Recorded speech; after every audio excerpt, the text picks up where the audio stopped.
An 82-year-old veteran is stopped at a checkpoint by a racist cop who demands to see what's inside his locked steel box. Minutes later, another racist cop puts him in cuffs, thinking they've caught a harmless old man hiding secrets.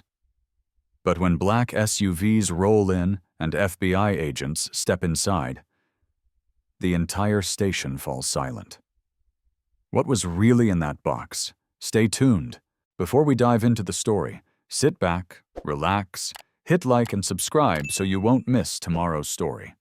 The rain fell steadily just after dusk in the small town of Willow Creek, Tennessee. The streets were quiet, with only a few neon signs flickering along Main Street. Most folks were home, settled into their evening routines, the kind of calm you'd expect in a place where everyone knew each other. On the outskirts of town, near a winding road, 82-year-old Henry Whitaker lived in a tidy brick house with a sagging porch. Locals called him Mr. Henry, a widower who'd moved here 20 years ago after retiring from what he vaguely called government work. He was a private man, always polite but never chatty, often seen tending his garden or reading on his porch with a glass of iced tea. His 1985 Ford pickup, its blue paint faded and tailgate scratched, was a familiar sight, though he rarely drove after dark. That evening, as the sky darkened and the rain picked up, Henry eased his truck onto Highway 41. On the passenger seat sat a small steel box, about the size of a shoebox, locked tight with a brass clasp. He glanced at it now and then, his weathered hand steady on the wheel, but his jaw set a little tighter than usual. Henry wasn't one for long drives anymore, and folks might have wondered why he was out in this weather. The box wasn't something he'd ever mentioned to anyone, not his neighbors, not the cashier at the corner store. He'd kept it hidden in his attic for years, only taking it out now because the time had come. Willow Creek was a sleepy place, and nothing much happened beyond the occasional Friday night football game or church potluck. That's why the local police didn't expect anything out of the ordinary when they set up a routine sobriety checkpoint a mile from town. As Henry's headlights cut through the rain, he saw the flashing lights ahead. He slowed down, his heart steady but his mind racing, knowing this moment might change everything. Henry Whitaker's old Ford pickup rolled to a stop at the sobriety checkpoint, its wipers swiping steadily against the rain. The red and blue lights from the police cars reflected off the wet pavement, and a young officer, maybe 28, approached the driver's side. His name tag read Officer Daniels, and his rain-soaked jacket glistened under the streetlights. He tipped his hat slightly and asked for Henry's license and registration in a polite but firm tone. Henry, calm as always, reached into the glove box, handed over the documents, and kept his eyes forward. Daniels glanced at the license, then at the steel box on the passenger seat. "What's in the box, sir?" he asked, his voice casual but curious. Henry paused, his fingers resting on the steering wheel. "It's not for you," he said softly. "It's meant for the feds." The officer's eyebrows went up. That wasn't the kind of answer you heard at a routine checkpoint in Willow Creek. He asked again, a little sharper this time, but Henry only repeated himself, his voice steady but firm, like a man who'd said those words in his head 1,000 times. Daniels stepped back, waved another officer over, and pointed at the box. The second officer, a stocky guy named Carter, peered into the truck. "Mind stepping out, sir?" Carter asked. Henry nodded, opened the door, and stepped into the drizzle, his flannel shirt dampening as he stood by the truck. The officers exchanged a look. An 82-year-old man with a locked box and cryptic answers wasn't what they'd expected on a quiet Tuesday night. Daniels asked if he could open the box. Henry shook his head, his expression unreadable.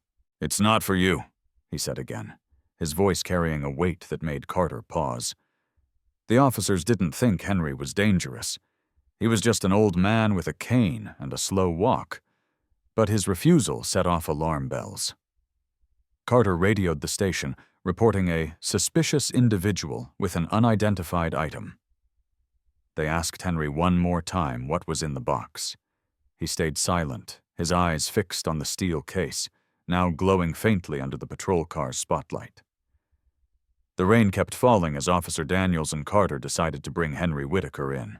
They didn't think he was a threat, but his refusal to open the steel box or explain himself was too strange to ignore. Carter gently placed a pair of handcuffs on Henry's wrists, reading him his rights in a calm voice. Henry didn't resist.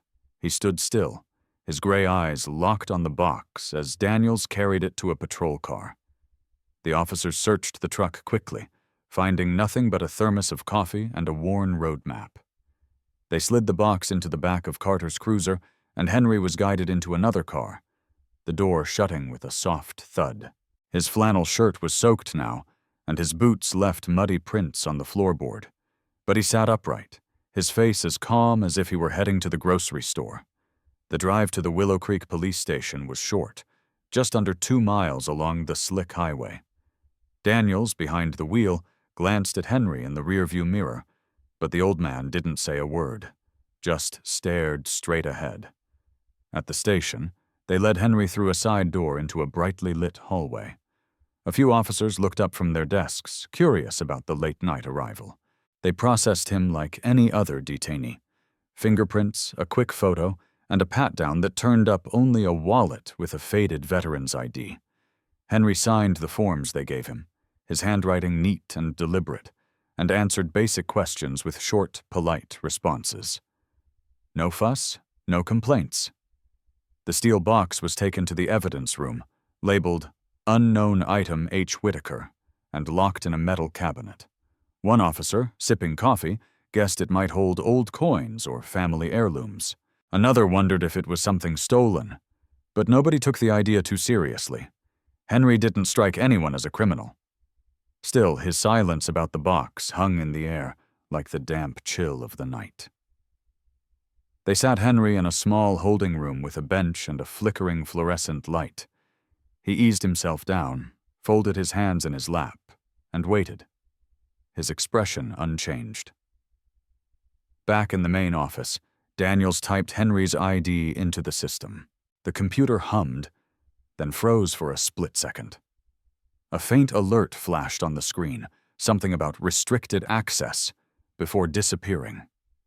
Daniels frowned, unsure if it was a glitch.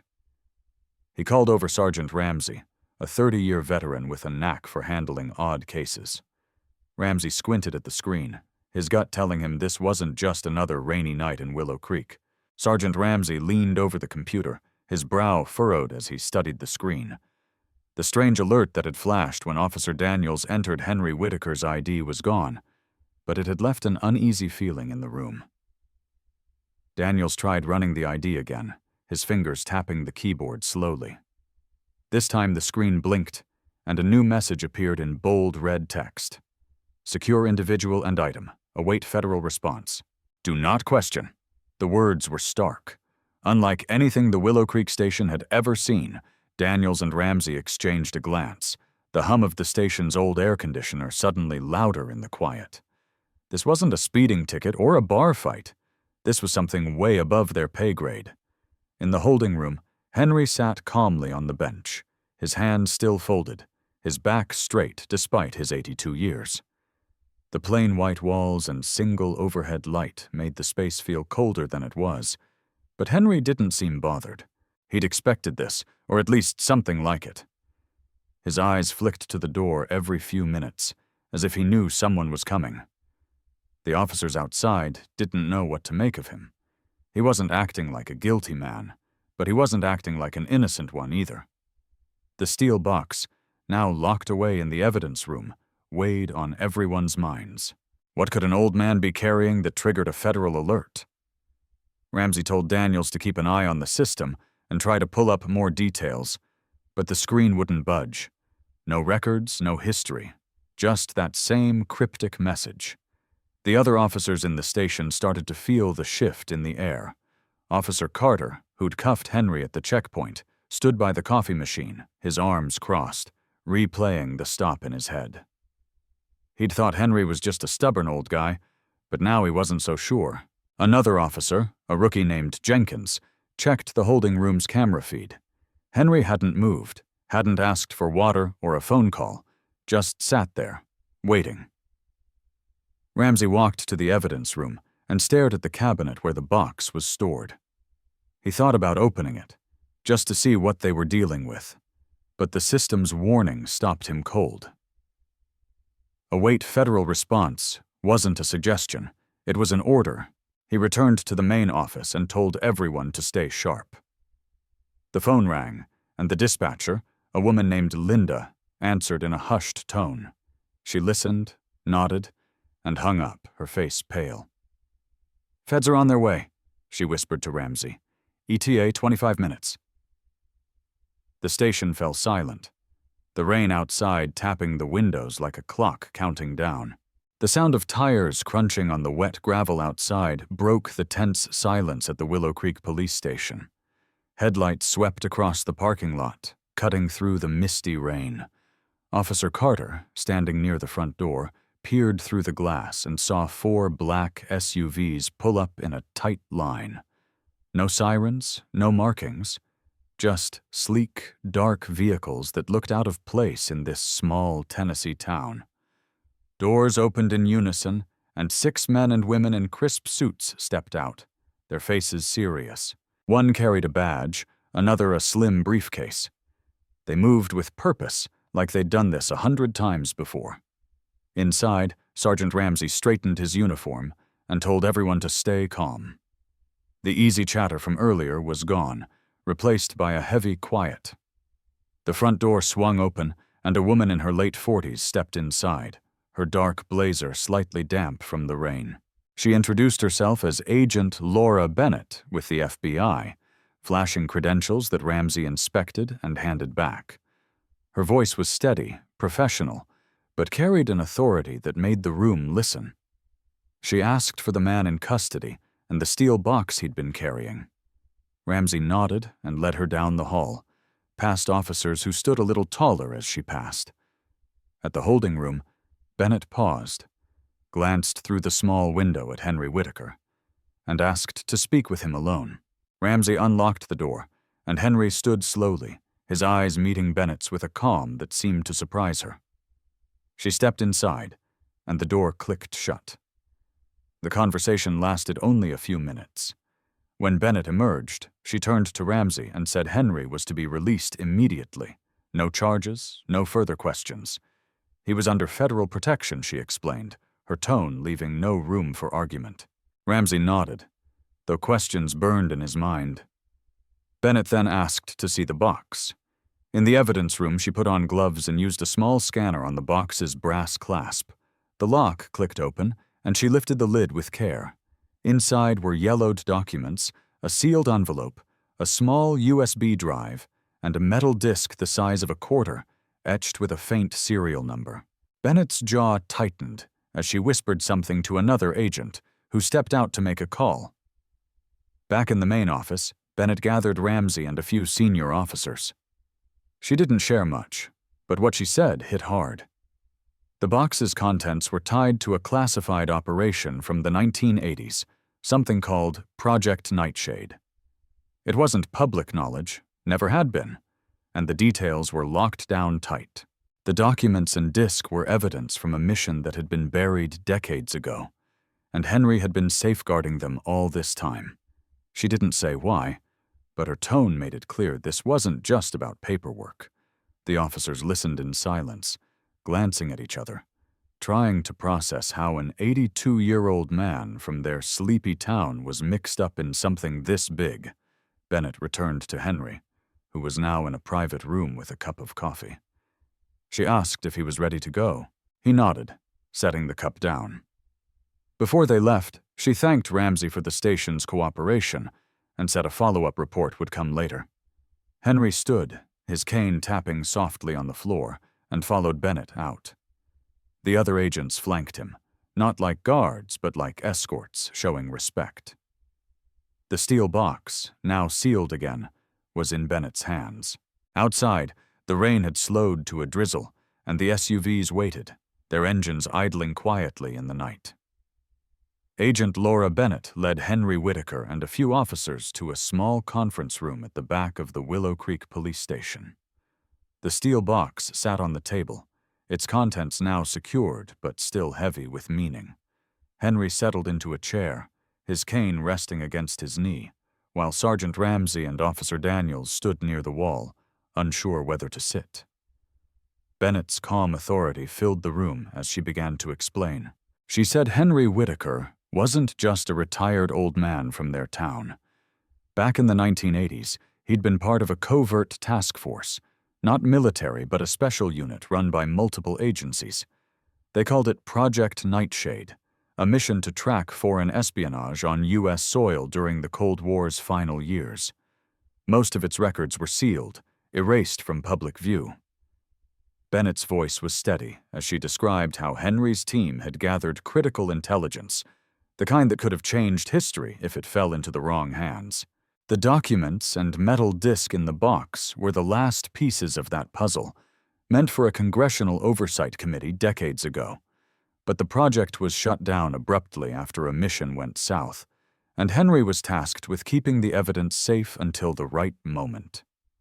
That moment came just weeks ago, when a classified protocol was quietly reactivated. Henry had driven out that rainy night to deliver the box to the FBI, fulfilling a duty he'd carried for over 30 years. She paused, her eyes meeting Henry's. Then she added that this wasn't just about orders. It was about a promise Henry had made to a teammate, a close friend who didn't make it out of that final mission. Henry had sworn to protect the evidence and deliver it when the time was right, no matter how long it took. Tonight, he'd kept that promise. The room stayed quiet, the weight of her words sinking in. Ramsey, who'd seen plenty in his 30 years on the force, felt a lump in his throat. Daniels, younger and still processing, stared at Henry with new respect.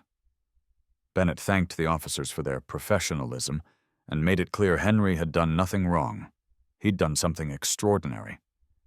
She gathered the box and nodded to Henry, who stood slowly, his face as calm as ever.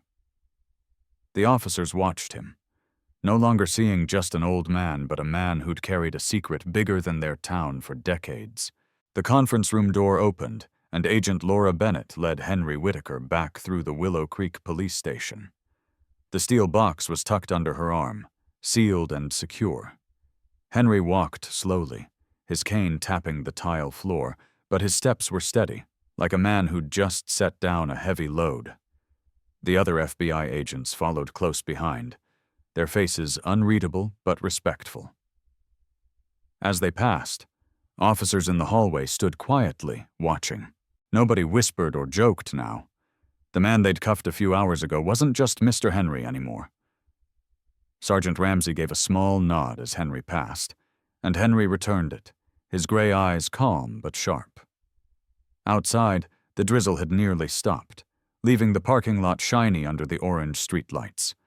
The black SUVs waited in a neat row, their engines humming softly.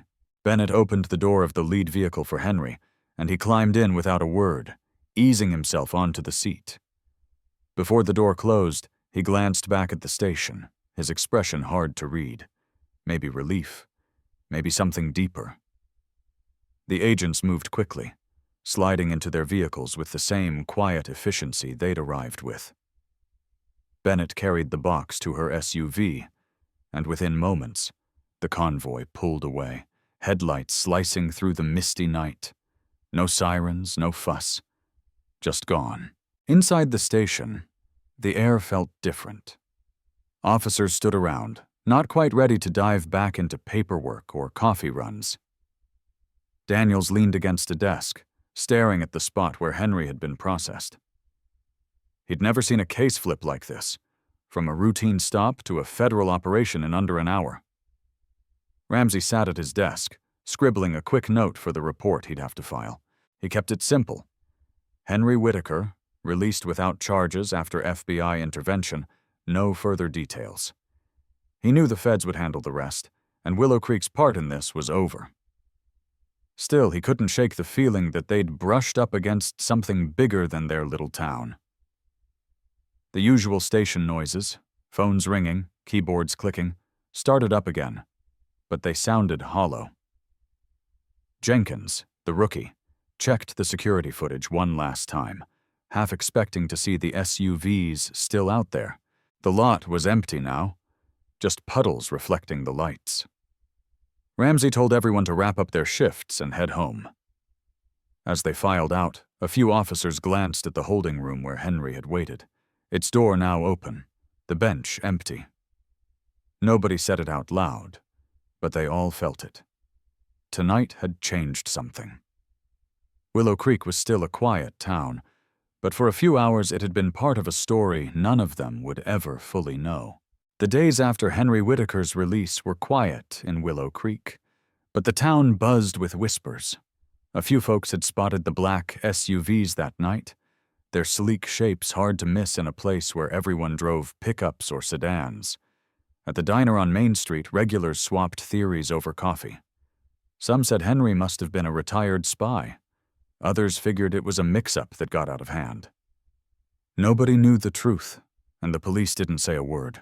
A short article in the local paper mentioned a federal visit to the station, but gave no details, and by the next week, it was old news.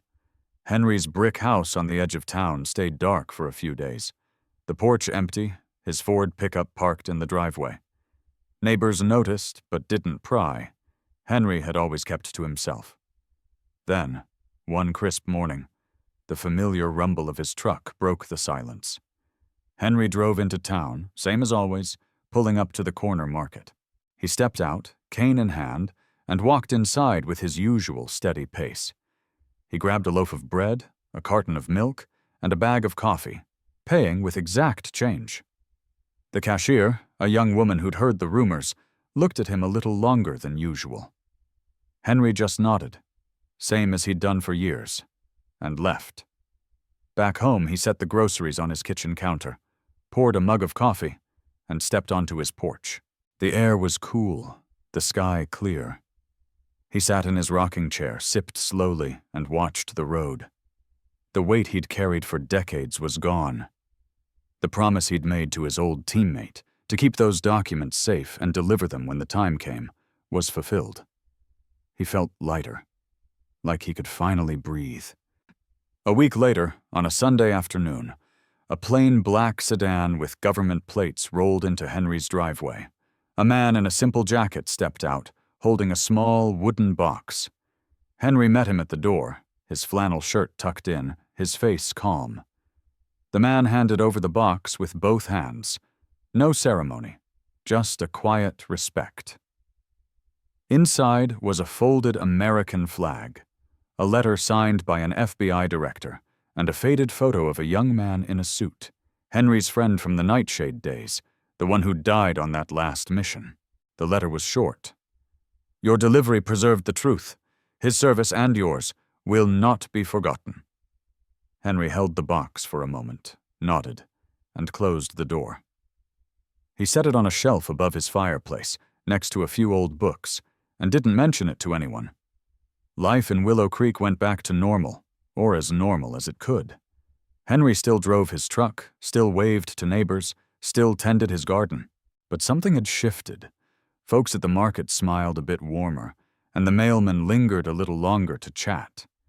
It wasn't fear or awe, just a quiet respect, like they'd caught a glimpse of who Henry really was. He never talked about that night, not to the cashier, not to the guys at the hardware store. He didn't need to. The people who mattered, the FBI, his friend's memory, knew what he'd done. The rest wasn't their story to hear. Every so often, Henry would glance at the wooden box on his shelf. He'd pause, maybe sip his coffee, and sit a little straighter. That night at the checkpoint hadn't been about glory or headlines. It was about a promise made in a tense moment years ago, a handshake with a friend who never came home. Now, that promise was kept. Willow Creek moved on, as small towns do, but for Henry Whitaker, peace settled in. Not loud, not showy, but real. It was enough. Henry Whitaker's life in Willow Creek carried on, simple and steady. But his story left a mark on those who heard it. It wasn't about fame or recognition. It was about keeping a promise, staying true to a duty no one else saw. Henry showed us that honor doesn't need a spotlight. It lives in the quiet choices we make, the commitments we keep, even when the world moves on. For middle-aged and older folks, his journey reminds us that our past shapes us, but our integrity defines us. No matter how small our actions seem, they can carry weight far beyond our years, a promise kept, a truth preserved. These are the legacies that matter. Henry's courage to carry that burden alone teaches us to hold fast to what's right, even when it's hard, even when it takes decades. If his story moves you, let it inspire you to honor your own promises, big or small. Like and subscribe to our channel for more stories like Henry's, tales of ordinary people doing extraordinary things. Don't miss out on the next one. Hit that button and join us for more lessons from lives well lived.